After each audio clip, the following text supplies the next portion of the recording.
క్రీస్తునందు నాకు అత్యంత ప్రియులరా, మీకు శుభములు వందనములు తెలియజేస్తున్నాను. అనుదిన ధ్యానమునకు స్వాగతం. యెషయా గ్రంథం 28వ అధ్యాయం ఈ దిన మన ధ్యానాంశంగా ఉంది. ఈ అధ్యాయాన్ని చదివి ధ్యానిస్తున్నప్పుడు 3 విషయాలు కనబడుతున్నాయి.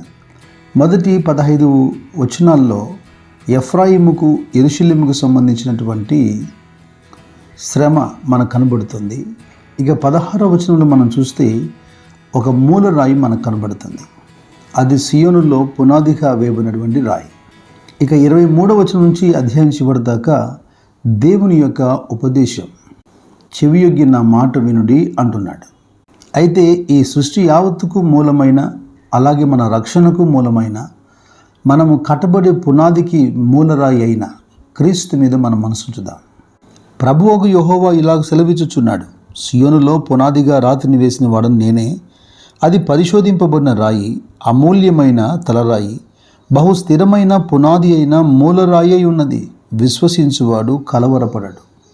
బైబిల్లో కొన్ని వచనాలు చదువుతున్నప్పుడు అంతగా గ్రహింపు జ్ఞానం లేని మనుషులు ఆ మాటలను తప్పుగా అర్థం చేసుకుంటుంటారు. నేను భూమి మీద అగ్నివేయ వచ్చి తిని అనే మాటలు విని, ఇదిగో ఆయన అందరినీ చంపేస్తానంటున్నాడు. తండ్రికి, కుమారునికి, అత్తకు, కోడలకు, ఒక వ్యక్తికి, ఇంటి వారికే వ్యతిరేకత కలుగుతుంది నా వలన అని చెప్పినప్పుడు, ఇదిగో కుటుంబంలో ఆయన వ్యతిరేకతలు పెడుతున్నాడు. ఇవి భౌతికమైన విషయాలు కాదని, శరీరానుసారులు దీన్ని గ్రహించలేరని మనకు అర్థమవుతుంది.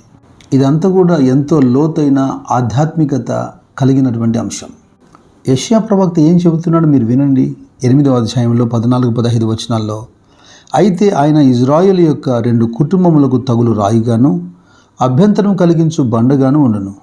యెరూషలేము నివాసులకు బోనుగాను, చిక్కు వలగాను ఉండును.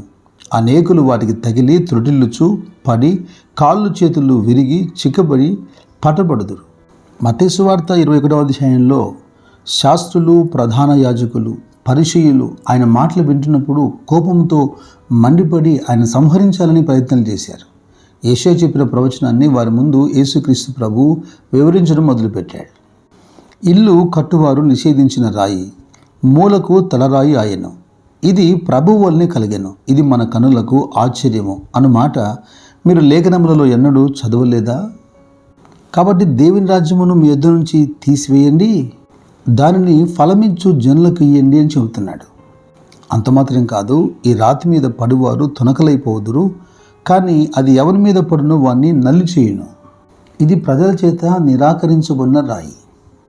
అయితే ఈ రాయి పరిశోధించబడింది, అది మనం గుర్తించాలి. అది పరిశోధించబడిన తర్వాత అమూల్య రాయిగా మార్చబడింది. హెబ్రీ గ్రంథకర్త ఇలా రాస్తున్నాడు 5వ అధ్యాయంలో, శరీరధారి అయిన దినములలో మహారోదనముతోనూ కన్నీళ్లతోనూ తను మరణము నుండి రక్షింపగలవానికి ప్రార్థనలను, యాచనలను సమర్పించి భయభక్తులు కలిగి ఉన్నందున ఆయన అంగీకరింపబడెను.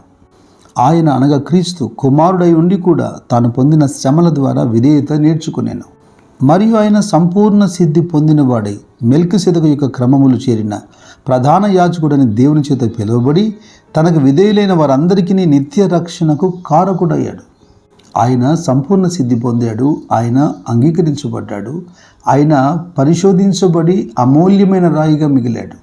తన స్వజనుల ద్వారా, ఇజ్రాయేలు ద్వారా, యూదుల ద్వారా తృణీకరించబడినటువంటి క్రీస్తునే ఈ పునాది రాయి ఇప్పుడు సియోనులో స్థిరమైన పునాది రాయిగా వేయబడింది.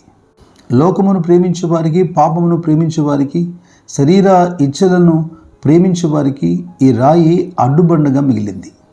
ఆ బండ మీద పడి అనేకులు తునకలైపోతున్నారు. అయితే క్రీస్తు చేత పట్టబడేవానికి, కట్టబడేవానికి ఇది అమూల్యమైన రాయి, మూలరాయి. ఇదిగో పేతురు భక్తుడు తన మొదటి పత్రిక 2వ అధ్యాయంలో ఇలాగ రాస్తున్నాడు.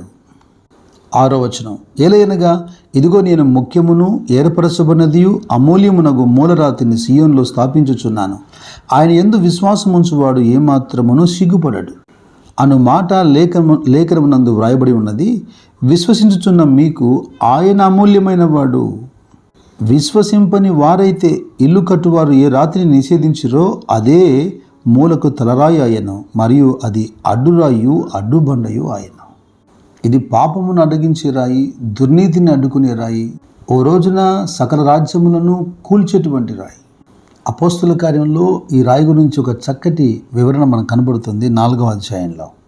ఎందుకు రాయి గురించి మాట్లాడుతున్నాడు, ఇల్లు కట్టేటువంటి రాయి గురించి ఎందుకు మాట్లాడుతున్నాడు అని అనుకుంటున్నారా? ఇల్లు కట్టువారైన మీరు తృణీకరించిన రాయి ఆయనే, ఆ రాయి మూలకు తలరాయి ఆయను. మరి ఎవని వలన రక్షణ కలగదు?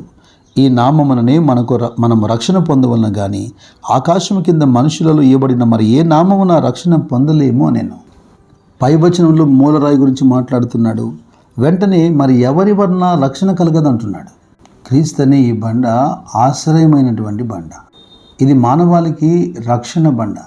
తనను అంగీకరించే వారికి ఆధ్యాత్మికంగా దేవుని గృహముగా కట్టబడేందుకు వారి జీవితాలకు పునాదిగా మారే బండ. అపోస్తలుడైన పౌలు ఎఫెసీయులతో మాట్లాడుతున్నప్పుడు 2వ అధ్యాయంలో 20 నుంచి చూడండి. క్రీస్తేసే ముఖ్యమైన మూలరాయి అయి ఉండగా అపోస్తలులను ప్రవక్తలు వేసిన పునాది మీద మీరు కట్టబడి ఉన్నారు.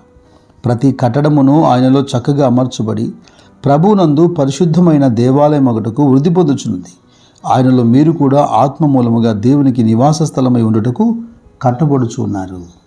మీరు యేసు చేత పట్టబడ్డారా? ఆయన ద్వారా మీరు కట్టబడతారు, లేదా ఆయనలో మీరు కట్టబడతారు. విశ్వసించకపోతే మీ కాళ్ళకు ఆయన కట్టడలు న్యాయ విధులు అడ్డుబండగా తగులుతాయి, మీరు బోల్లబడతారు. అందుకే ప్రేమతో పలకరిస్తున్నాడు.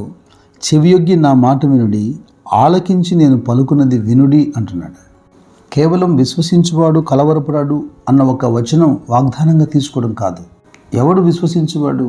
క్రీస్తును అంగీకరించి ఆ పునాది మీద తన జీవితాన్ని కట్టుకునేవాడే. ప్రభువు నేర్పుతున్నటువంటి ఈ సంగతులను గ్రహించుటకు ఆశ్చర్యకరమైన ఆలోచన శక్తియు అధిక బుద్ధియు దేవుడు మీకు అనుగ్రహించునుగాక. దేవుని పరిశుద్ధాత్మ మిమ్మల్ని కాయునుగాక. God bless you.